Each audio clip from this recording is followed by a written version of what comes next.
আসসালামু আলাইকুম। প্রিয় দর্শক, অন্য মঞ্চের আলাপচারিতায় আপনাদের সকলকে আমন্ত্রণ জানাচ্ছি। আপনারা সাম্প্রতিক যুগান্তরে একটি খবর দেখেছেন। যারা দেখেননি তাদের জন্য বলি, ওই যুগান্তরের খবরটিতে বলেছে যে বাংলাদেশে আসন্ন যে নির্বাচনটি ফেব্রুয়ারি মাসে হবে বলে কথা রয়েছে, সেই নির্বাচনটি নানাবিধ কারণে 2 মাস পিছনে যেতে পারে। অর্থাৎ ফেব্রুয়ারিতে না হয়ে সেটি মার্চ এবং এপ্রিলে চলে যেতে পারে। তাহলে এখন বিষয়টা হচ্ছে, ডক্টর ইউনূস ক্ষমতায় আসার পর প্রথমে বলেছিলেন যে 2024 সালের মাঝামাঝিতে নির্বাচনটি হবে, কিন্তু লন্ডনে এসে জনাব তারেক রহমানের সাথে একটি মিটিং করলেন। সেই মিটিংয়ের পর তিনি সিদ্ধান্ত দিলেন যে এটি 2026 সালের ফেব্রুয়ারির মাঝামাঝি নাগাদ হতে পারে এবং হবে। এমনটাই ছিল, কারণ ফেব্রুয়ারির 14 তারিখ থেকে সম্ভবত ঈদ, রোজা, সেহেতু রোজার আগেই নির্বাচনটি হওয়ার কথা ছিল।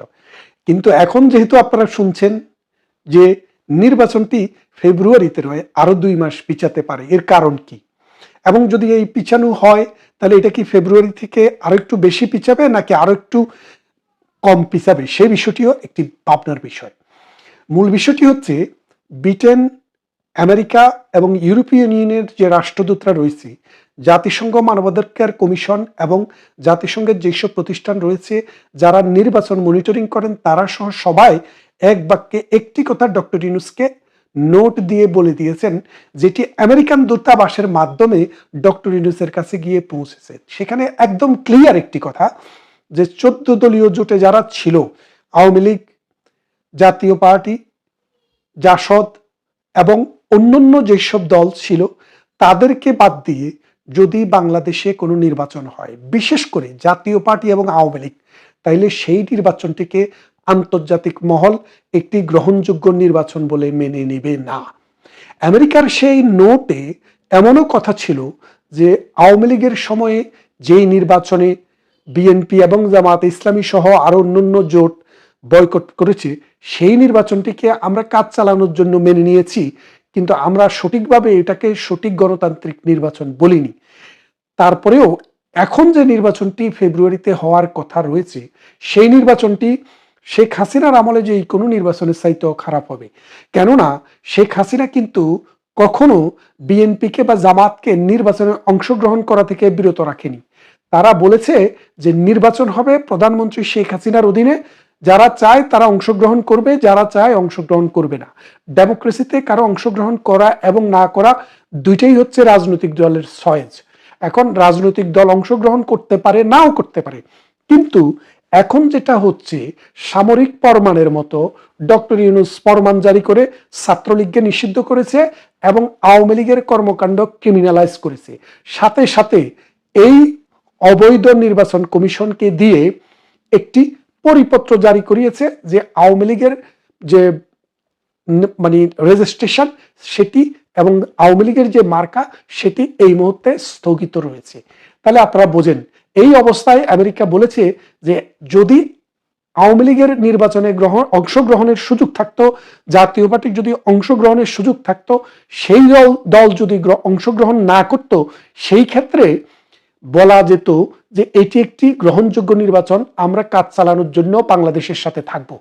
কিন্তু যেহেতু এই দলগুলোকে সিস্টেমেটিক্যালি অংশগ্রহণ না করার জন্য গভর্নমেন্টের কাছ থেকে পরিপত্র জারির মাধ্যমে নিষিদ্ধ ঘোষণা করা হয়েছে, সেহেতু এটাকে আমরা গণতান্ত্রিক কোনো শক্তি হিসাবে মনে করি না এবং আমরা এই সরকারকে স্বীকৃতি দেব না। এই কথাটি আসার আরো একটি কারণ রয়েছে। সেই কারণটি অতি সাম্প্রতিক আপনারা দেখেছেন, মালয়েশিয়ার রাজধানী কুয়ালালামপুরে আমেরিকার প্রতিরক্ষামন্ত্রী এবং ভারতের প্রতিরক্ষামন্ত্রীর মধ্যে একটি প্রতিরক্ষা সহযোগিতা চুক্তি স্বাক্ষরিত হয়েছে। এটি নিয়ে আমি আগে একটি ভিডিও করেছি, সেটা নিয়ে আজকে বিস্তারিত আর বলতে চাই না। সে ভিডিওটিতে আমি বিস্তারিত বলেছিলাম। ওই চুক্তিটি হওয়ার পর আমেরিকার কাছে এখন একটা অব্লিগেশন হয়ে গেছে যে বাংলাদেশে যদি আওয়ামী লীগ এবং বাম দলীয় যেই সব জোট আওয়ামী লীগের সাথে ছিল এবং জাতীয় পার্টি, এই কটি দল যদি নির্বাচনে না থাকে, সেই ক্ষেত্রে বিএনপি এবং মৌলবাদী শক্তিরা বাংলাদেশের রাজনীতিকে নিয়ন্ত্রণ করবে। সেই নির্বাচনের মাধ্যমে যদি কোনো সরকার গঠিত হয়, সেটি একটি মৌলবাদী সরকার হবে, জঙ্গিবাদ আস্তানা বাঁধবে এই দক্ষিণ পূর্ব এশিয়াতে। এর ফলে ভারত সহ অনেক দেশের স্থিতিশীলতা বিনষ্ট করার চেষ্টা করা হবে এখান থেকে, যেমনটা আফগানিস্তানে তালেবান দিয়ে করেছে, যেমনটা পাকিস্তান তেহরিকে তালেবান, তারপরে জৈশি মোহাম্মদ, লস্করে তৈয়বা, এইরকম জঙ্গি সংগঠনগুলা এই ভারতীয় সীমান্ত, কাশ্মীর এবং পাকিস্তানকে যেভাবে একটি একদম অকার্যকর রাষ্ট্রে পরিণত করেছে, অর্থনৈতিকভাবে ভঙ্গুর করে দিয়েছে, সেই রকম একটি অবস্থা তৈরি হবে বাংলাদেশে। এবং আমেরিকা, ব্রিটেন, পশ্চিমা শক্তি, জাপান এইরকম কোনো নির্বাচনও দেখতে চায় না, এইরকম কোনো অবৈধ গোষ্ঠী, এরকম কোনো জঙ্গি গোষ্ঠী, সাম্প্রদায়িক গোষ্ঠীর উত্থানও দেখতে চায় না। বিশেষ করে ভারতের সাথে চুক্তিটি হওয়ার পর আমেরিকা সিদ্ধান্ত নিয়েছে যে বাংলাদেশের এই রকম কোনো নির্বাচনকে, যেহেতু ভারত এটাকে মনে করে ভারতের জন্য, দক্ষিণ পূর্ব এশিয়ার জন্য, বাংলাদেশের জন্য এটা একটা হুমকি, সেই ক্ষেত্রে আমেরিকা এটাকে আর সমর্থন দেবে না।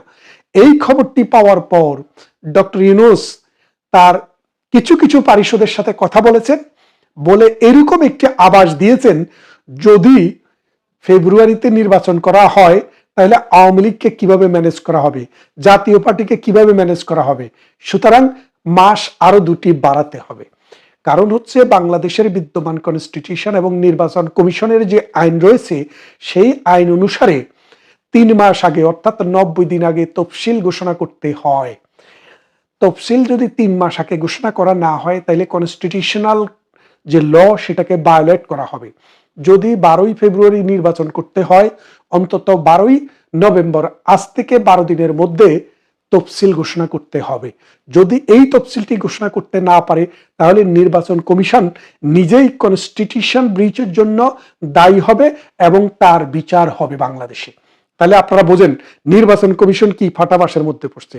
তাহলে নির্বাচন কমিশনের হাতে অপশন হলো, যদি 12ই নভেম্বরের পরে কোনো তফসিল ঘোষণা করতে হয়, তাহলে নির্বাচনের তারিখও পিছিয়ে যাবে। আর সেইভাবে তারা তাদের কনস্টিটিউশনাল যে রেসপন্সিবিলিটি সেটা পালন করার চেষ্টা করবে। এখন আপনারা জানেন, যখন 5ই আগস্ট ঘটে 2024 সালে, তারপর পর বাংলাদেশের সেনাবাহিনী প্রধান একটি বক্তব্য দিয়েছিলেন, রেডিওতে, টেলিভিশনে সেটি প্রচার হয়েছে। সেই বক্তৃতায় তিনি বলেছেন, আমরা ডক্টর ইউনূসের যে সরকার বা যে তত্ত্বাবধায়ক যে সরকার আসবে, অন্তর্বর্তীকালীন যে সরকার আসবে, সেই সরকারকে 18 মাস সময় দেব। কত মাস? 18 মাস। এই 18 মাস সময়ের মধ্যে জানুয়ারির 15 তারিখ পড়ে, তার মধ্যে যদি কোনো নির্বাচন না হয়, তাহলে সেনাবাহিনীর মধ্যে যে রিপার্কেশনটা হচ্ছে আপনারা জানেন, যে সেনাবাহিনীর বিরুদ্ধে যুদ্ধ অপরাধের বিচার শুরু করেছে। সেনাবাহিনীর ভেতরে নানান গ্রুপ, নানান দল, উপদল অলরেডি কঠিন অবস্থানের মধ্যে রয়েছে, যার কারণে ডক্টর ইউনূস যদি এখন ফেব্রুয়ারিতে নির্বাচন করতে না পারে, সেই ক্ষেত্রে সেনাবাহিনী কিন্তু পাওয়ার টেক ওভার সম্ভাবনা খুব বেশি। তাহলে দেখেন, সমস্যা কিন্তু একদিক থেকে নয়, সমস্যা 3 দিক থেকে। প্রথম সমস্যাটি হলো, ডক্টর ইউনূস ওয়াদা করেছে এই তারেক রহমানের সাথে যে তিনি ফেব্রুয়ারির প্রথমার্ধে, অর্থাৎ 15 দিনের ভিতরে, তো 12 তারিখে যেহেতু রোজা, সেহেতু 12 তারিখটা 15 তারিখে রোজা, সেহেতু 12 থেকে 13 তারিখ 14 তারিখের মধ্যেই নির্বাচন সমাপ্ত করতে হবে। তাই এই নির্বাচনটি করার জন্য তিনি ওয়াদাবদ্ধ। এখন অলরেডি আপনারা জানেন, ডক্টর ইউনূসের সরকারকে এই তার যে পুত্র এনসিপি, তারা বলেছে এটা মুনাফেক। মানে ডক্টর ইউনূসের সরকার এবং ডক্টর ইউনূসকে বলেছে তারা কথা দিয়ে কথা রাখে নাই, তারা মুনাফেক। এক। দ্বিতীয়ত, বিএনপির নেতারা গতকাল বলেছেন যে জুলাই সনদে আমরা যেটিতে স্বাক্ষর করেছি, সেখানে কিন্তু নোট অফ ডিসেন্ট ছিল, কথা ছিল, সেগুলো সেই মানে ডকুমেন্টসের মধ্যে থাকবে, কিন্তু সেটা না দিয়েই তারা এটাতে ডিক্লারেশন জারি করেছে। সুতরাং ডক্টর ইউনূসকে তারাও বলেছে মুনাফেক এবং তারাও বলেছে মিথ্যাবাদী, প্রতারক। তাহলে দেখেন, আমরা আওয়ামী লীগ আমরা না বললাম, তাদের যারা সরকার, যাদের মানে তাদেরকে যারা সরকার নিয়োগ করেছে, এনসিপি, জামাতে ইসলামী এবং বিএনপি, এই 3টার মধ্যে 2টি দল অলরেডি ডক্টর ইউনূসকে একটি মুনাফেক হিসেবে ঘোষণা দিয়েছে। তাহলে বোঝেন, এই মুনাফেক ঘোষণার পর ডক্টর ইউনূস কিন্তু খুব প্রেশারের মধ্যে আছে যে আমি তো অলরেডি মুনাফেক হয়ে গেছি, যদি ফেব্রুয়ারি নির্বাচন না করতে পারি তাহলে আরো কঠিন অবস্থা।